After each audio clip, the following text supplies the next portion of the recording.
yung kita mo doon may dalawang ilang-ilang na nakakatabon sa lansones. Yung papatayin niya yon dahil ang laki na Pero iiwas mo ang bubuyog. Kaya kita pinagsuot niyan. Baka habulin ka ng mga Tetragonula berry kong alaga. Pag tinanggal mo yung dalawa dong puno. Titingnan mo ang kapaligiran. Survey mo yung area. I-check mo may mga lansones doon na maliliit. Iiwas mong matamaan ang mga kolonya ng mga bees at ang mga lansones o anong halaman. Patulong ko kay papa mo, ha? Okay, go. Good luck. Hi guys, good morning. This is Soxy Mendoza again at padalawang araw na natin dito sa ngayon ay Sunday at 2 days na natin dito sa farm. So a week ago, Saturday and Sunday ay nilinis natin yung parting yon para makasurvive yung mga lansones natin na as big as I am.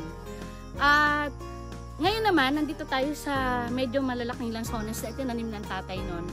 Ang tatay ay namatay 2022, so 3 years ago. At andito na ang kanyang mga produkto na hindi pa lang bumubunga, ilan-ilan pa lang yung bumubunga. And hopefully, bumunga na in the next coming days.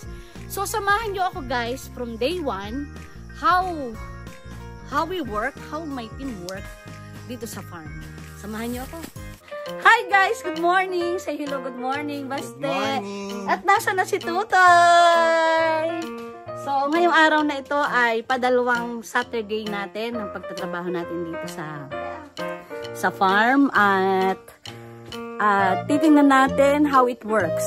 So, the last weekend na ginawa natin and at the same time ay yung mga ginawa ni na Mamang Dario. So, samahan niyo ako, libutin natin. Magdala tayo ng payong, ang init. Donya. Okay. So, ito guys, medyo malinis na ng konti. At tingnan natin kung ano ng development dun sa medyo pataas. So, kaya nga na explanation ko dati ay hindi natin tinatalas ang mga damo dito dahil lalo ngayon nagsa-summer ay hindi makakasurvive ang mga halaman natin kung ganito ang gagawin natin. Anyhow, eto na. Okay. Guys, ito dati pinyahan ito.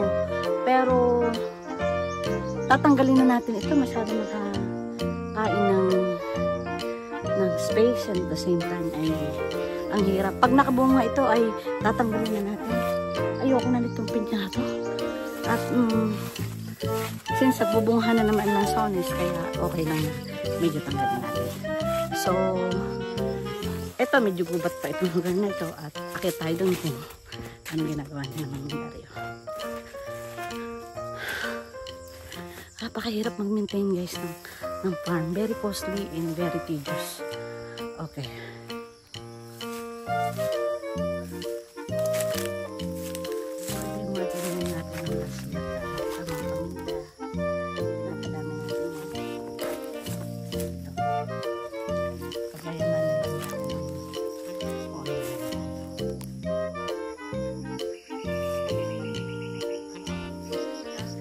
Bakit nabuhay ang doon? Ang nasa si Mamang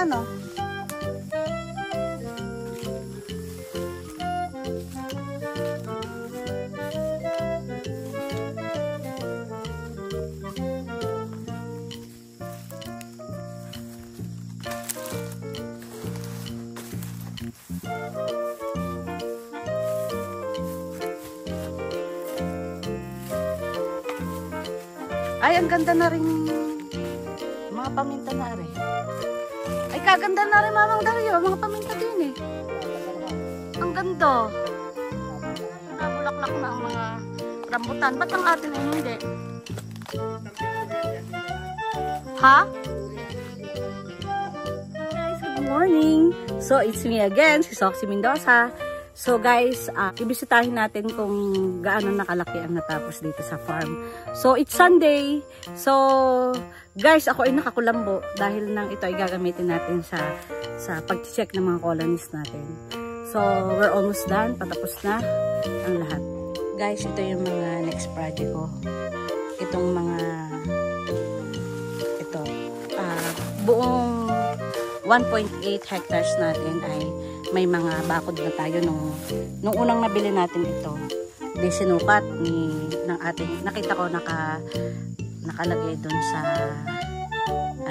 sukat ng geodetic engineer.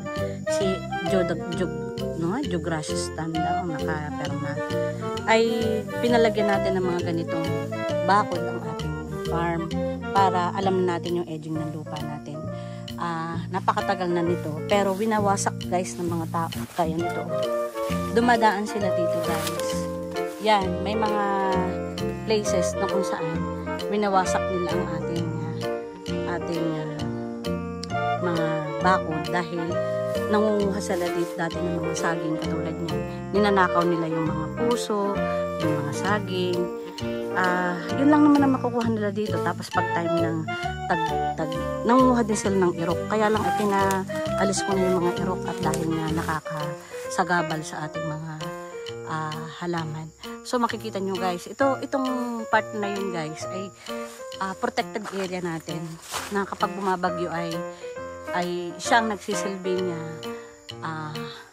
covered o pananggalang natin sa mga bagyo. Hindi natin yan inaalis guys yung mga puno diyan.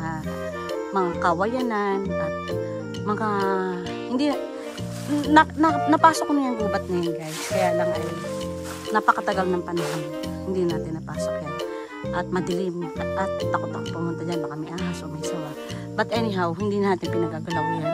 Hanggang doon sa guys, hindi natin makuha. Makikita nyo guys itong mga matataas ng niyog. Ipapa-estimate natin ang papalitan natin yan guys. Last year ang mga pinaalis kong mga saging na saba ang pinaalis natin. Slowly ay yearly ay hindi agad natin siya tinatanggal. Sa halip ay nagtatanim muna tayo. So ngayon guys, ito katulad nito guys, hindi na natin mapakinabangan ang mga niyog na yun. Sobrang taas at matatanda na rin siya. So ang gagawin natin guys dito ay ipapa-estimate natin itong mga niyog na ito at papalitan natin ngayon ng mga dwarf. Pero ilalagay na natin sa tamang lugar. Kasi ito ay panimpa ni Mang Philip noon, yung binilhan ko ng lote na ito ay nadatnan ko na ito 14 years ago. At hindi na natin napapakinabangan.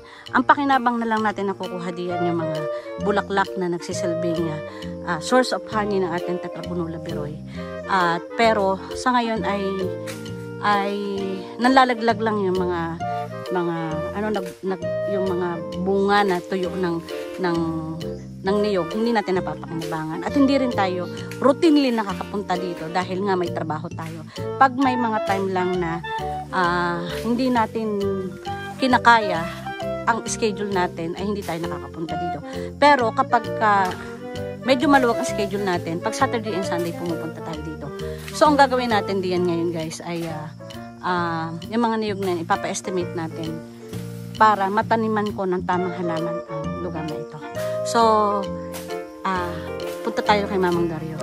Pero yun ay tatanggalin natin ha. Ngayon, aarsin mo na Mamang Dario yan.